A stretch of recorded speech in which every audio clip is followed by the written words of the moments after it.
kajian kita atau pelajaran kita halaman sabaleh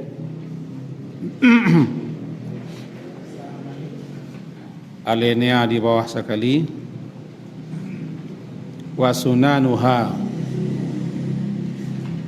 qabla dukhuli fiha syai'an,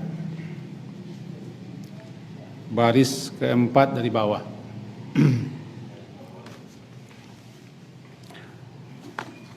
Wa sunanuha, dan sunatnya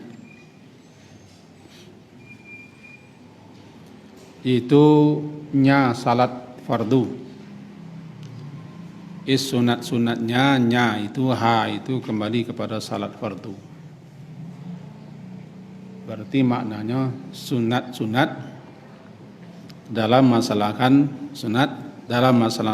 salat fardu. Qabla ad-dukhuli, sebelum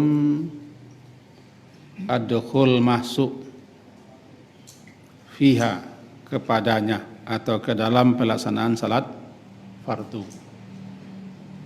Syai'ani, ada dua perkara.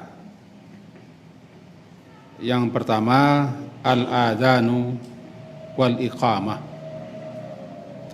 azan dan iqamat. Wa ba'da ad-dukhuli, dan setelah masuk, fiha ke dalamnya salat, yakni setelah melaksanakan salat, di dalam salat itu sendiri, fiha padanya salat, syai'ani, ada pula dua. Yang pertama at-tasyahudul awal, tasyahud awal, atayatu pertama. Yang kedua al-kunutu fi subhi, kunut dalam pelaksanaan salat subuh. Wa fil witri, dan dalam salat witir, fin nisfi tsani, pada separuh yang kedua, min syahri Ramadan, daripada bulan Ramadan. Kita ulang menterjemahkan dulu. Wa sunanuha, dan sunatnya salat fardu, jadinya salat fardu. Qabla ad-dukhuli fiha, qabla sebelum ad-dukhul masuk padanya, itu pada pelaksanaannya salat fardu, syai'ani, ada dua perkara. Al-azan yang pertama dan iqamah yang kedua.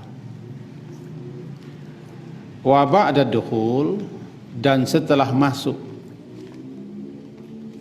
fiha kepadanya pelaksanaan salat fardu, fiha padanya salat fardu, ada pula syai'ani, dua perkara. Yang pertama at-tasyahudul awal, tasyahud awal atau at-tahiyatu pertama. Yang kedua al-qunut, kunut dalam salat subuh. Boleh kunut beko capek mana. Wa fil witri, dan pada atau dalam salat witir, di nisfi separuh yang kedua, bukan separuh yang pertama. Berarti 15 hari ke atas dalam bulan Ramadan sampai akhir, min syahri Ramadan. Dan hay'ah, sunat aihahnya aku nanti kita selesaikan 3 baris dulu. Menurut kitab yang kita pelajari ada istilahnya sunat sebelum pelaksanaan salat fardu. Fiha, sebelum masuk pada pelaksanaannya salat fardu 2. Yang pertama azan, yang kedua iqamat. Menurut pendapat Hanafiyah dan Syafi'iyah, hukum azan itu dalam pelaksanaan salat fardu sunat. Kalau golongan Syafi'i, sesuai dengan buku yang kita baca kini ko, ada mereka memandang sunnah kifayah atas kaum muslimin. Tetapi menurut pemahaman Hanabilah itu orang-orang yang bermazhab Hambali, umumnya Arab Saudi. Mereka berpendapat bahwa azan itu fardu kifayah, wajib hukumnya. Kalaulah dilakukan oleh sebagian kaum muslimin, gugur kewajiban itu. Nah, itu namanya perbedaan pendapat pemahaman. Tidak usah diperuncang. Inilah runcang yang kakak diperuncang.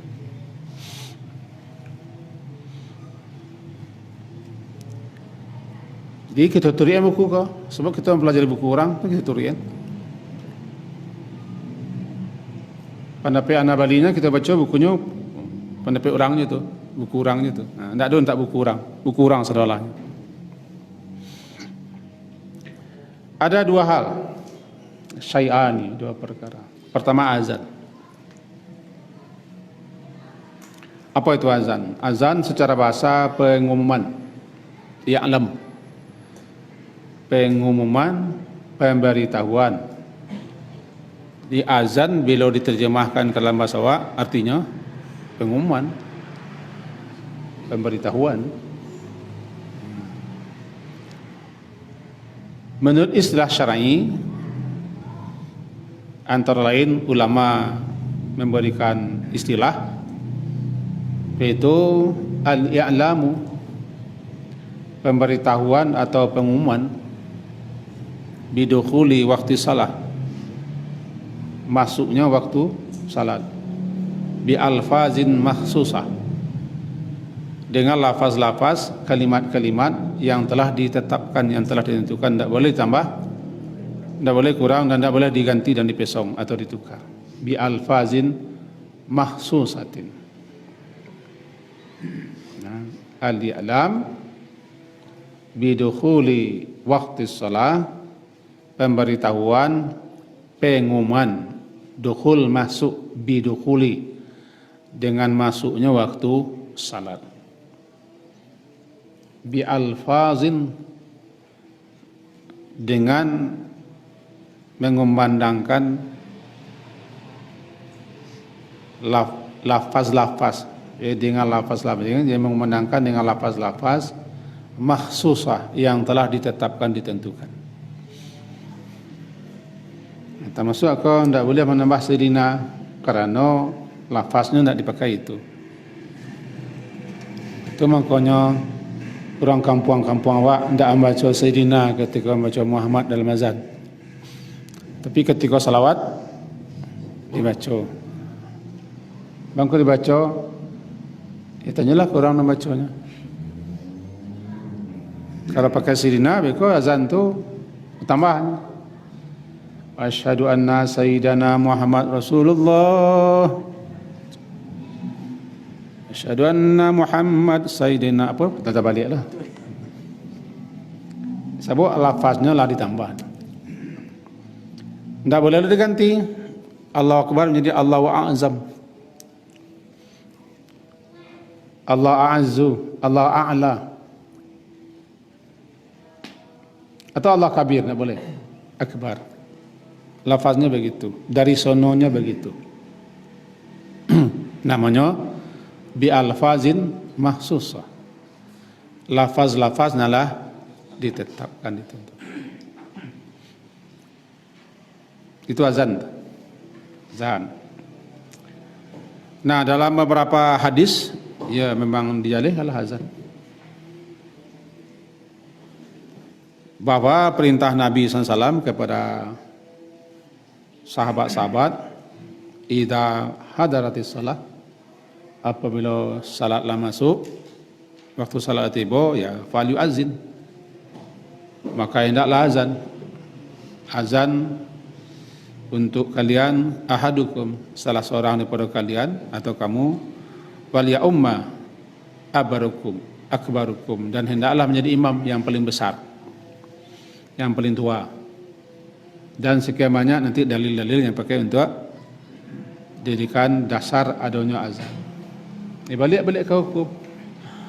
Bagi orang yang memandang fardu atau wajib harus dikumandangkan. Tidak cukup dengan Allah Akbar ikamat saja. Di mana saja orang mendirikan salat berjamaah, ini harus azan. Harus azan. Kemudian berkaitan dengan azan, apakah boleh azan itu dikumandangkan, dilantunkan di luar untuk salat? Di luar untuk salat. Kalau di luar salat ada dua hal itu. Ada dua hal yang disebutkan oleh para ulama. Azan di luar waktu salat. Tadi mau gores-gores dengan tulisan. Kalau untuk salat fardu lah boleh, tapi azan tidak boleh dipakai untuk salat sunat. Ikut azan juga banyak. Bahasa wakno mada namanya itu. Ini untuk salat fardu. Ibadah itu dilaksanakan sesuai dengan perintah. Sehingga kaedahnya berbunyi al-aslu fil ibadah haram. Asal muasal daripada ibadah kau haram, tidak boleh dilakukan, tidak boleh dikerjakan, tidak boleh dibuat, melainkan ada dalilnya. Illa melainkan ada dalil untuk membolehkannya. Imam kau salat doa kau dalilnya. Itu nan dalil. Berarti azan tidak boleh dipakai untuk selain salat fardu. Itu makanya untuk salat tarawih tidak ada azannya. Salat witir tidak ada azan. Salat istisqa tidak ada azan. Salat raya tidak ada azan. Karena itu tidak salat fardu. Paling-paling aba-aba komando as-salatu jami'ah yang ada. As-salatu jami'ah. Magih tahu orang awak salat. Kemudian bagaimana kalau azan di luar untuk salat?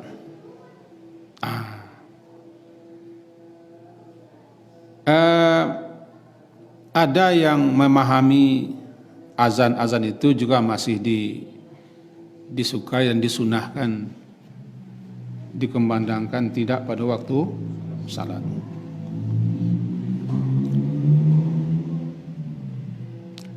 Yang pertama, sebagaimana tersebut dalam berbagai macam kitab-kitab mazhab Syafi'i. Nah, kalau tolong dipahami, azan di telinga bayi,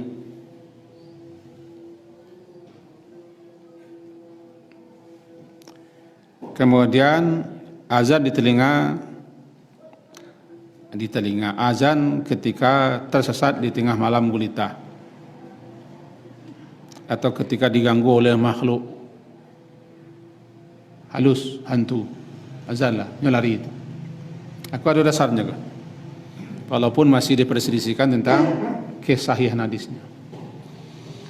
Azan di telinga bayi yang baru lahir, termasuk ikamat di telinga kiri, itu terdapat perbedaan yang sangat banyak. Ada yang mensunahkan, ada yang membid'ahkan, ada yang memakruhkan, ada yang membolehkan. Jadi ada sekian pendapat. Nanti kita coba buat kesimpulan. Yang kedua, azan di tengah malam gelap gulita, atau ketika datang makhluk-makhluk yang menakutkan, itu juga ada beberapa keterangan.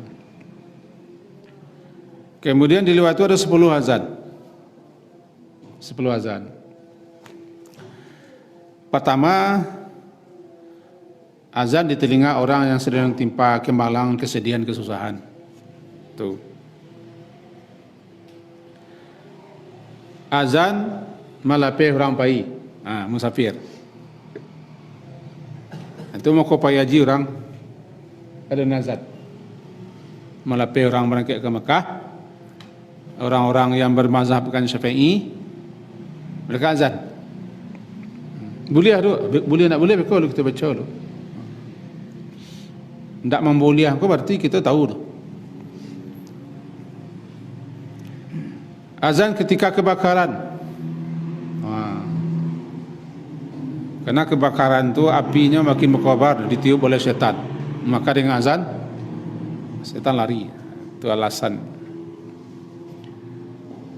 Azan saat pasukan perang berkumpul. Azan, Allahu Akbar. Azan ketika tersesat dalam perjalanan. Hilang arah, hilang pedoman, tidak ada kompas. Azanlah. Azan didakai orang kesurupan. Kesurupan. Karena setan masuk. Azan ketika orang bangi, marah, meledak-ledak.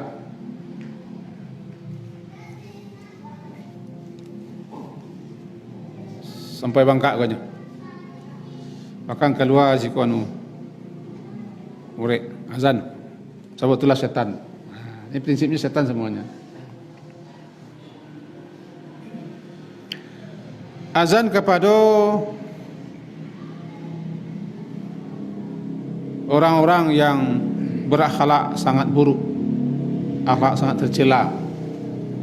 Sebab itu berakhlak seperti itu memang pengaruh setan. Sebagaimana juga azan di hewan dekat hewan-hewan yang ganas, hewan-hewan buas, hewan-hewan yang buruk laku. Barangkali jarang terdengar doa. Yang ke-10, azan ketika mai diturunkan ke kubur. Kubur. Dikiaskan kepada bayi baru lahir. Tambah lain, azan ketika menaik rumah baru. Tiap sudut rumah ada nama Dok Sinan. Mau pernah diundang dulu tahbah mengko sasek lu dah mengundang mau memberikan ceramah di kantor wali kota Nan Baru Bukit Tinggi, masih mula-mula menaiki. Kajian dalam sisi tanya jawab. Nang kantor aku ko labazan ngko Pak. Pejabat lo ngecen. Tiok tunggak bazan ngkonya. Saboknya ketika tundak menanyun hukum, cuma nyalihan yang aja tenang sudah boleh. Cuma nerangkan bahasa labazan kan kantor bawahnya. Kantor baru. Sejak itu pun ada undang-undang lah. Tapi barangkali kedipatahan. Iku azan-azan. Dan pendapat itu dijumpai dalam kitab-kitab mazhab Syafi'i. Dalam kitab Nihayatul Muhtaj misalnya. Dalam kitab Tuhfatul Muhtaj juga ada. Dalam Hasyiah Ibnu Abidin adalah kitab-kitab Syafi'i menguraikan tentang azan-azan seperti itu. Lalu para ulama-ulama lain menelusuri, menyelidiki, mentelaah, ada tak dalil-dalil? Ada tak kau bersumber daripada Rasulullah? Kan? Apa tidak? Rupanya mereka setelah mengkaji-kaji, meneliti, menganalisa, menyimpulkan, jika semua hanyalah pendapat belaka. Pendapat belaka tidak didasarkan kepada adanya perintah Rasul atau perbuatan Rasul termasuk sahabat-sahabat Nabi. Ini hanyalah pemahaman para ulama-ulama. Mereka mengatakan dianjurkan azan di waktu-waktu itu. Di 10 keadaan tadi. Tapi di telinga bayi itu ada hadisnya. Cuman hadisnya diperdebatkan tentang kesahihannya.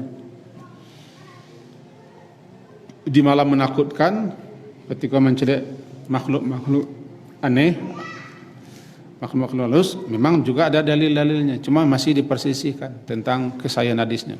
Azan lah. Nah, cuman ketika menaik rumah baru,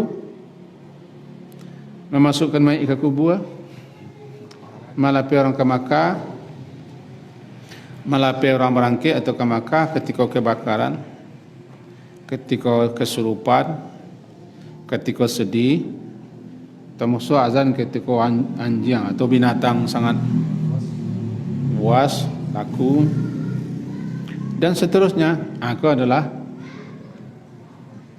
pemahaman para ulama. Bagi orang yang bermazhabkan Syafi'i, diamalkannya, dipakainya. Bagi yang tidak, tentu tidak dipakainya. Bahwa hukumnya, kita kan tidak mengkaji hukum. Kita tidak mengkaji boleh, tidak boleh. Yang kita terangkan, orang-orang yang bermazhabkan Syafi'i, dan kitab fikihnya kitab Syafi'i, mereka melaksanakan sebagian, yang mempelajari dan tahu. Cuma kalau ditelusuri apakah ada hadis daripada Nabi, tidak diketemukan. Betul, itu pemahaman para ulama. Bagi kita yang tidak makai, tidak masalah. Saran azan saya sunnah hukumnya. Menurut pendapat Hanafiyah dan Syafi'iyah, sunnahnya cina. Azan itu salat. Kunun lah. Ketika menaik rumah baru. Alasan orang menaik rumah baru ku azan kan supaya lari setan dari rumah. Padahal supaya setannya masuk rumah atau dari rumah baca surah Al-Baqarah tiap malam kan. Ini tidak boleh tu. Tidak. Kita tidak mengecek tidak boleh. Manjaleh. Akhirnya azan di luar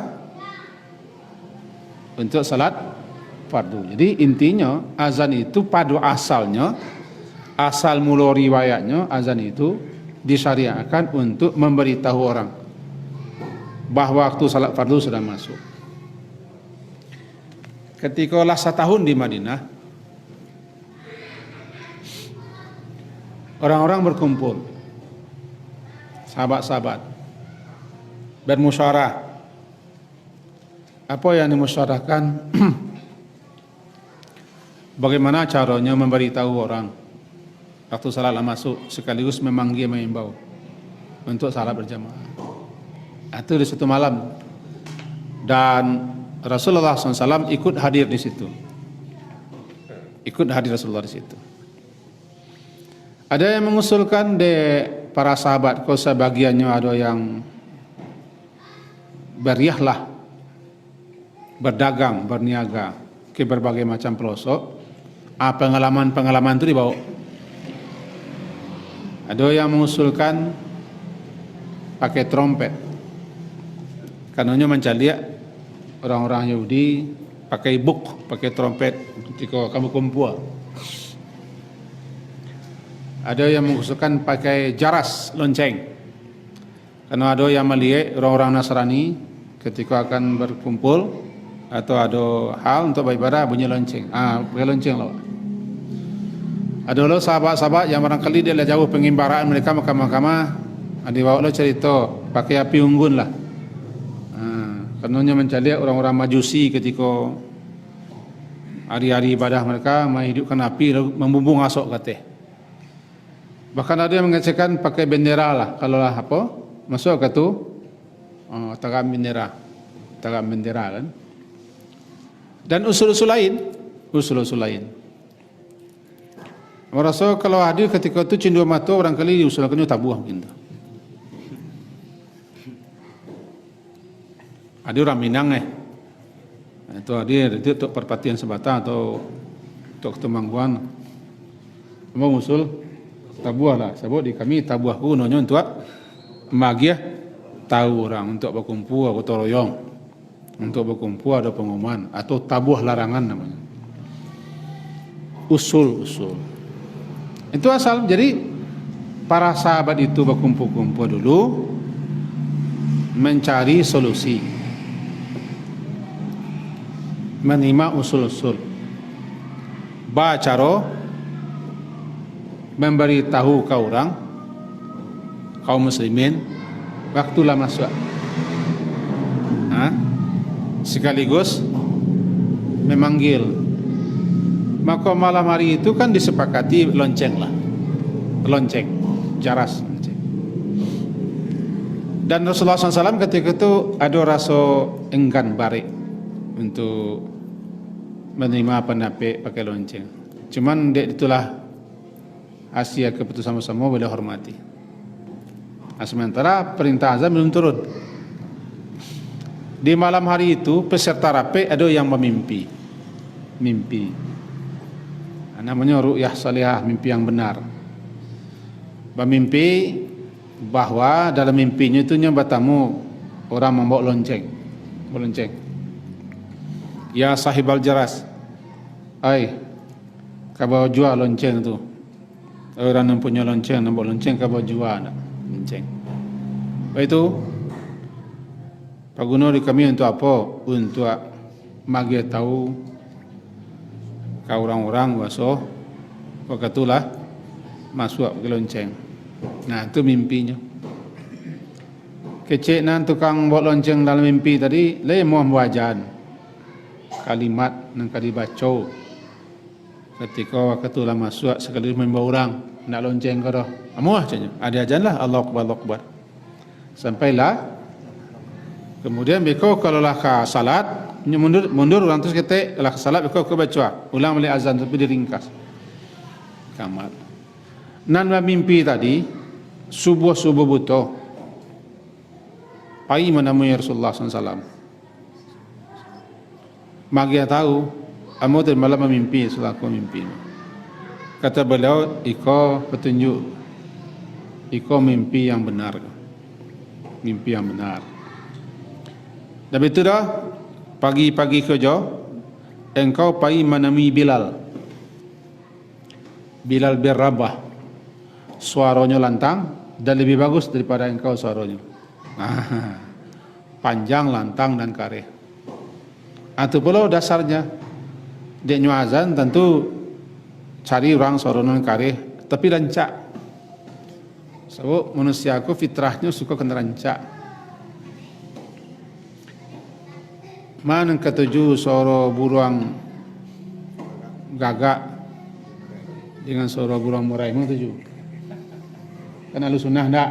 Ahlu sunnah lah memang ketujuh. Fitrah kita mengatakan suara burung murai. Burung murai berkicauan di atas dahat. Tenang aja. Bilal pai, ndak inyo na mimpi. Subuh tu azan Bilal. Bilal kan tahu orang hitam. Nak hitam rawak, kalau orang hitam rawak, hitam-hitam sebuah manggi. Itu rawak. Hitam-hitam sebuah manggi. Kalau hitam Bilal tu enggak. Hitam kulabu. Iyalah, kita tidak mencaci, memang itu warna hitam.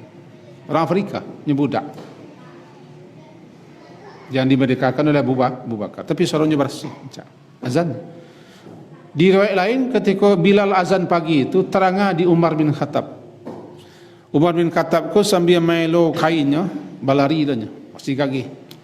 Ambo semalam menanga kalau dalam mimpi bocah. Jadi disepakatilah itu. Aku syariat. Jadi memang asal muasal azan itu disyariatkan untuk salat fardu. Berarti asal muasalnya untuk salat fardu, bukan untuk salat sunat. Apalagi untuk menaik rumah, untuk melepai mayit ke kubur, melepai orang ke Makkah, atau kebakaran, atau ketika tengah malam, atau ketika sedang sedih, atau ketika orang kesurupan, atau ketika lain. Pada asalnya tidak untuk salat fardu. Supaya kita jadi bedanya salat fardu. Itulah azan.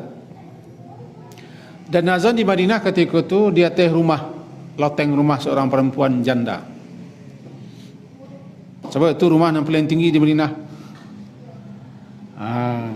Yang paling tinggi rumah di Madinah itu. Kata itulah azan. Sehingga terangnya sabari. Yang mikrofonnya Allah ada ketika itu. Mikrofon. Karena ketika itu tidak ada suara Honda, suara musik, jadi lantang suara di padang pasir. Di rumah yang tertinggi dekat masjid ketika rumah seorang perempuan. Di situ azan. Tidak dalam masjid. Tidak dalam masjid, di luar masjid. Sebut tujuan azan apa? Bagi tahu orang dalam masjid, itu luar masjid. Azan itu bagi tahu orang di luar masjid.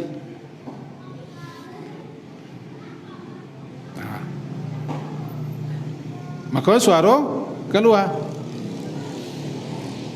Dan orang itu di luar bagi tahu. Itu azan. Kalau ikamat gunanya bagi tahu orang dan dalam masjid awak ke salat. Kalau imam gunanya memimpin orang salat dalam masjid luar masjid. Halo, kau bertepik-tepik lagi kau. Imam kau memimpin salat orang dalam masjid atau luar masjid? Suaranya kalih keluar kalih ke dalam. Enam paling banyak suara kalih keluar. Balantak suara masjid parang ini loh. Aku kena bangi dalam kejadian parang.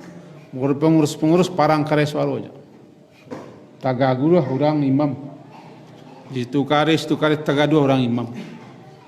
Bersih-bersih lah niat tujuannya. Tapi yang mau kena belanci. Biasalahnya.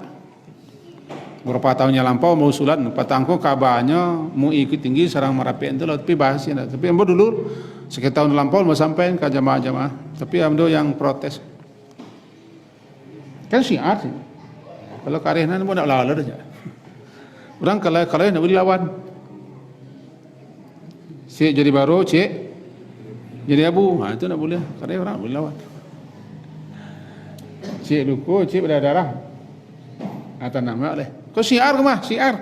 Masa orang sebenarnya nak karih-karih, masa azan nak boleh. Kalau nak boleh semalah bisa. Stop. Itu gunanya kita kaji fungsi-fungsi. Masuk ke tu? Alah, cuba cari sana. Kamu sensitif mah. Itu guna asal-muasal azan. Jadi azan itu di luar masjid dulu ya. Kini ganti menara.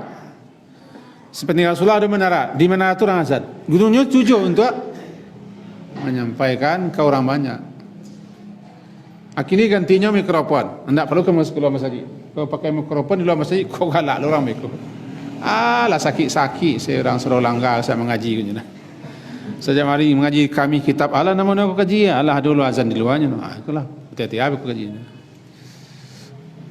Tak perlu keluar masjid dulu. Dalam masjid mula nak keluar lagi corong mula keluar. Untuk azan. Itu sejarah azan. Balik kita kaji cukup boleh.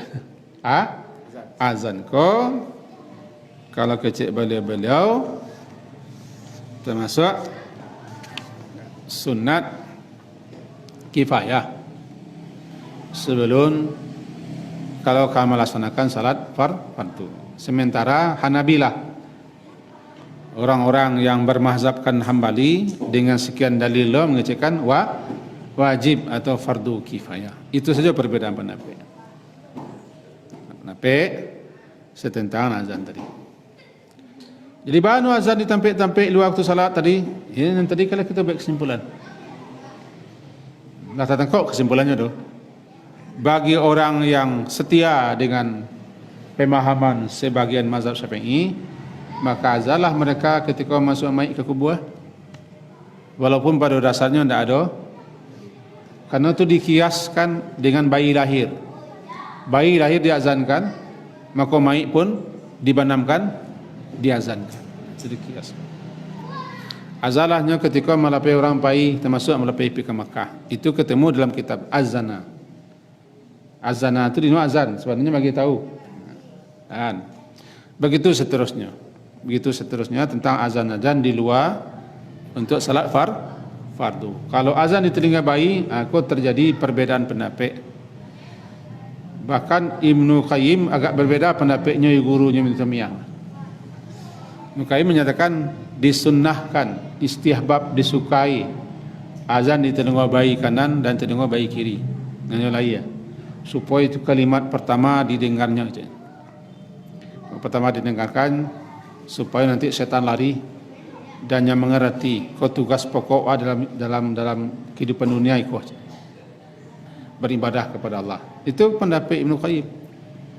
Ibnu Qayyim pendapat yang beliau ko sebagai rujukan sebagian besar pada orang-orang atau kawan-kawan yang mengatakan memahami mazhab salaf. Kira begitu. As-Sanani juga dan kita sebut salaf. Ashqani dan kitab Nailul Autar juga pendapat al-sama. Imam Nawawi dan kitab Majmu' juga begitu, pendapat sunnah. Yang lain tak? Jadi terjadi perbedaan yang sangat tajam tentang menyikapi azan di telinga bayi yang kanan dan yang kiri tanpa membedakan laki-laki perempuan kanan kiri. Tapi ada juga yang membedakan laki-laki azan, perempuan iqamat. Itu pendapat saja. Merasa itu sebagai azan untuk di luar waktu salat. Kemudian sesuai dengan kitab Syarah Anqah masih ada tinggal tentang azan juga bahwa wa yusannu liman sami'al azan dan disunnahkan bagi orang yang mendengarkan azan ayyaqula mithla ma yaqul muadzin untuk mengucapkan apa yang diucapkan oleh muadzin.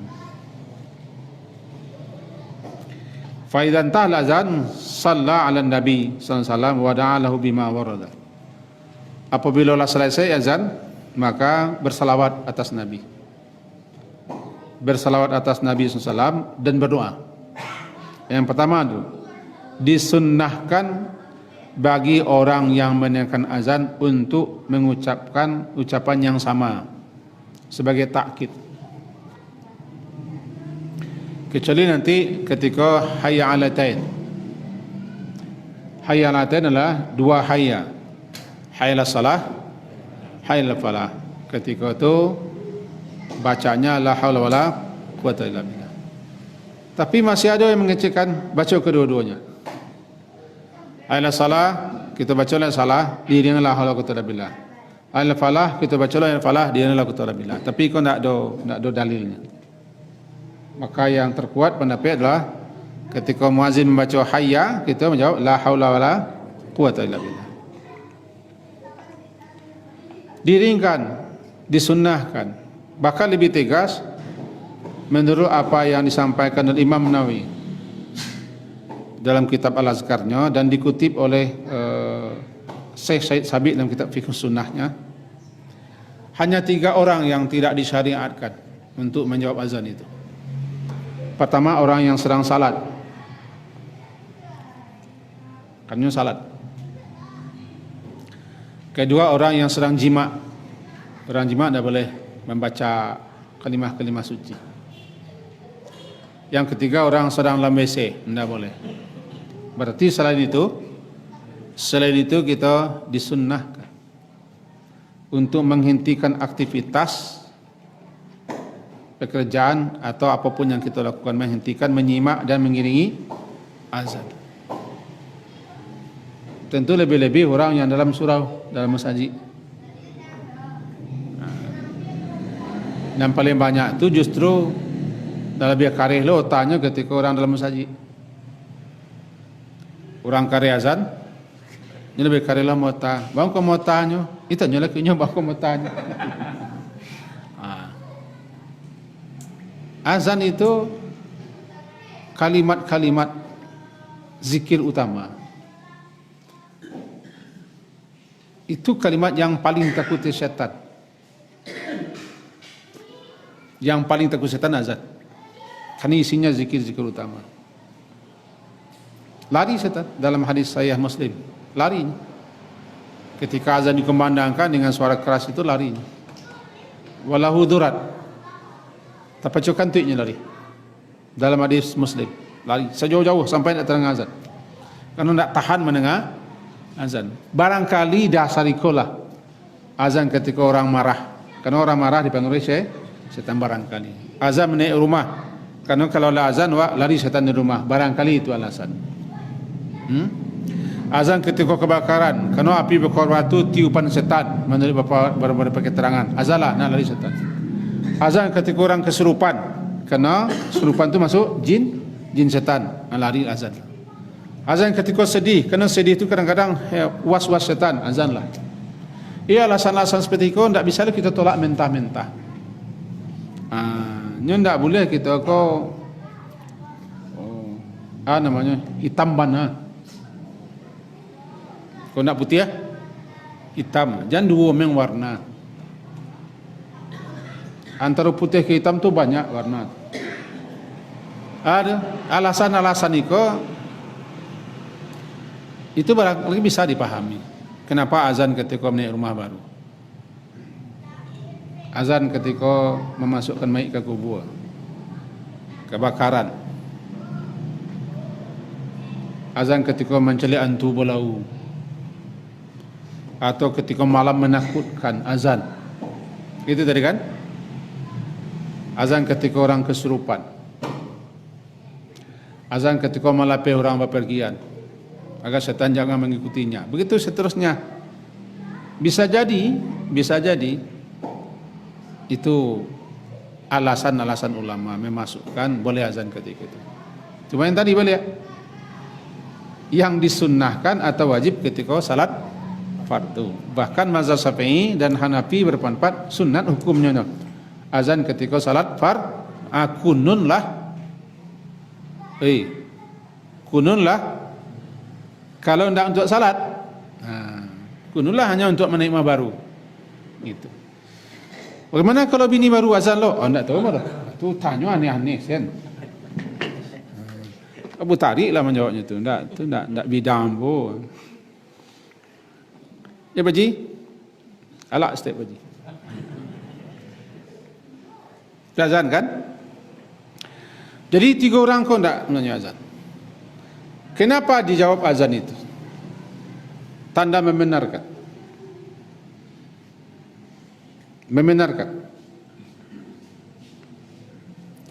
Dan sekaligus menjawabnya, tanda setuju.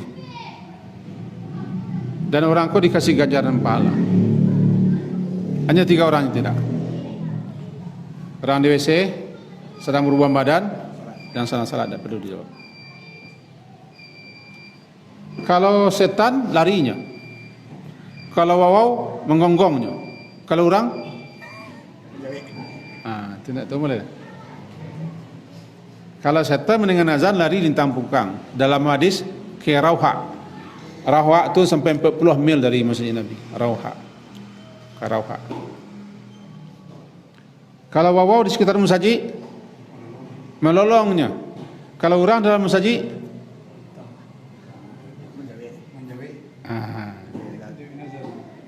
celik lu kudu sebentar lagi. Celik sebentar lagi lu. Dia menjawab tanya lagi, bukan menjawab tanya lagi azan lagi. Maka sebaiknya kalau azan orang, ba'ana penting tanya wa tundalah dulu. Ba'ana penting pembicaraan wa hentikan dulu. Itu azan. Allahu Akbar, Allahu Akbar, Allahu Akbar. Yo, Allah tu Maha besar. Itu takkid. 4 kali diulang.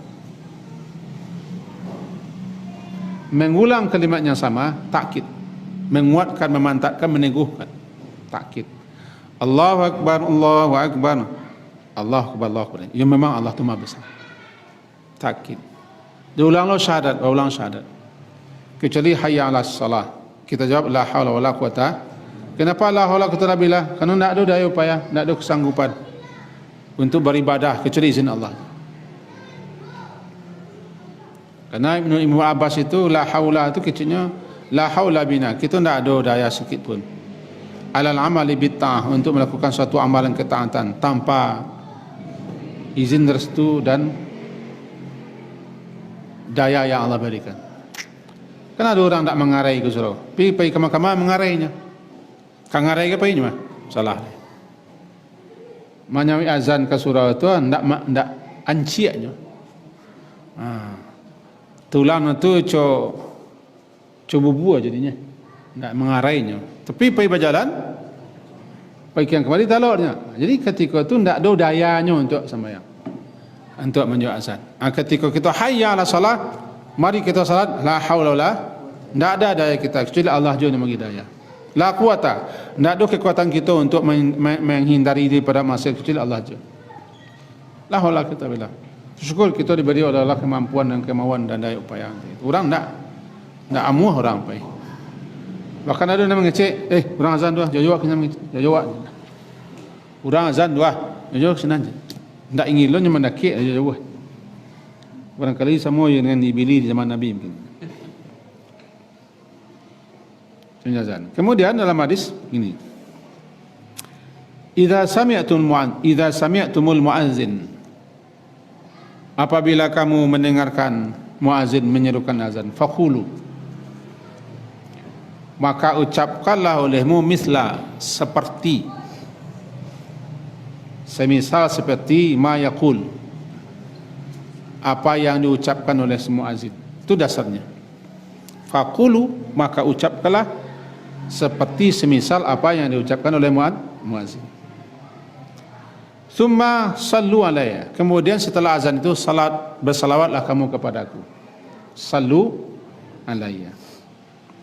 Fa innahu man shalla alayya salatan, sesungguhnya siapa yang bersalawat atasku satu kali salawat, sallallahu alaihi biha asyra, Allah akan balas salawatnya itu dengan 10 kali salawat. Summa, kemudian setelah bersalawat, sallallahu alaihi alwasilah, mintakanlah, mohonkanlah olehmu kepada Allah untukku wasilah. Ati Muhammadanil wasilah, fa innaha manzilatun fil jannah, karena wasilah itu suatu manzilah, suatu tampik, suatu kedudukan, suatu posisi di surga. La tanbagi ila li'abdin min ibadillah, tidak patut, tidak wajar, tidak pantas tampik posisi kedudukan itu ditempati oleh semua orang, hanya pantas hanya untuk satu orang hamba Allah saja. Arju an aku anahu, warju aku berharap an aku anahu, aku yang akan menduduki tempat itu. Untuk itu mintalah kepada Allah wasilah. Faman sa'ala lil wasilah, siapa yang memintakan kepada Allah untuk wasilah itu, halal lahu syafa'ah, dia berhak mendapatkan syafaatku. Ke hadisnya. Hadis itu jelas tertera dalam kitab hadis sahih. Intinya, izinkan azan, status salawat. Di kampung orang lain salawat ke sebelum azan. Sebelum azan. Allah syaitan bismillahirrahmanirrahim. Ya ayyuhalladzina amanu. Innallaha wa malaikatahu yusalluna 'alan nabi. Ya ayyuhalladzina amanu sallu 'alaihi wa sallimu taslima. Astagfirullah. Allahu akbar, Allahu akbar. Itu suara azan di kampung Amun. Salawat sebelum azan. Dengan itu bedanya karehan. Kadang macam istighfar, kadang macam auzubillah dan segala macam. Yang diketemukan salawat itu setelah azan. Tapi memang gitu kenyataannya dalam berbagai di tampik-tampik tertentu orang memang salawat sebelum azan dengan membaca ayat terlebih dulu. Innallaha wa malaikatahu yusalluna 'alan nabiy alladzina amanu sallu 'alaihi sallimu taslima. Itu pakai lo astagfirullah sekian sekali barunya azan. Dalam hadis itu disebutkan setelah menyimak azan bersalawatlah kepada Allah untukku, Allah akan balas 10 kali salawat. Kemudian berdoalah. Doa itu mintakan wasilah kepada Allah untukku. Dan wasilah itu apa? Wasilah suatu tempat manzilah, suatu tempat, suatu kedudukan, suatu posisi yang hanya satu orang saja yang pantas untuk menempati posisi itu di surga. Aku berharap aku orangnya. Itu ketawaduan Rasulullah. Untuk itu mintakanlah kepada Allah untuk wasilah. Nanti orang yang seperti ini mengikuti azan, bersalawat, berdoa Allahumma rabb hadzal da'wati tammati wa salatil qaimah. Seterusnya ke bawah, nya berhak mendapat syafaat dan syafaat bantuan pertolongan Nabi nanti di akhir atas izin Allah. Dalam hadis lain dikatakan man qala hina yasma'un nida, siapa yang mengucapkan ketika mendengarkan azan, Allahumma rabb hadzal da'wati tammati wa salatil qaimah, ati Muhammadan al-wasilah al-fadilah wa ba'athu maqama mahmudan alladhi wa'atah hadat lahu syafaati yaumil qiyamah. Hampir mirip. InsyaAllah dalam pertemuan yang akan datang kita akan jelaskan sedikit tentang doa setelah azan itu apa maksudnya. Ada 3 hal di situ. Pertama tentang wasilah, yang pertama tentang ad-dawah tammah. Allahumma rabb hazid da'wati tammah, satu. Yang kedua tentang wasilah, dan ketiga maqamam mahmuda. 3 yang mungkin tidak mungkin kita terang malam hari ini. Tentang itu terakhir masih berkaitan iko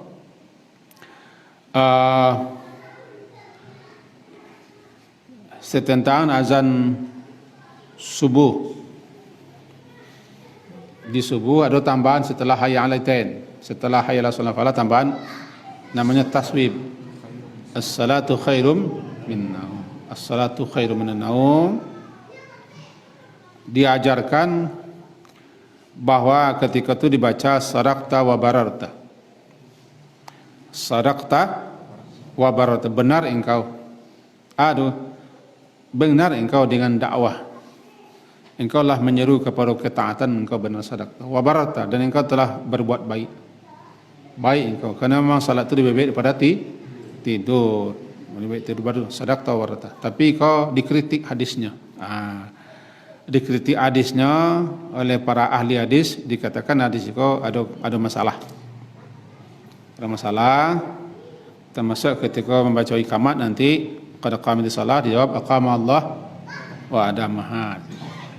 Semoga Allah mendirikan dan mengekalkan salat itu. Nantilah kita jadikan, karena waktu kita lah injury time lebih lah yang itu.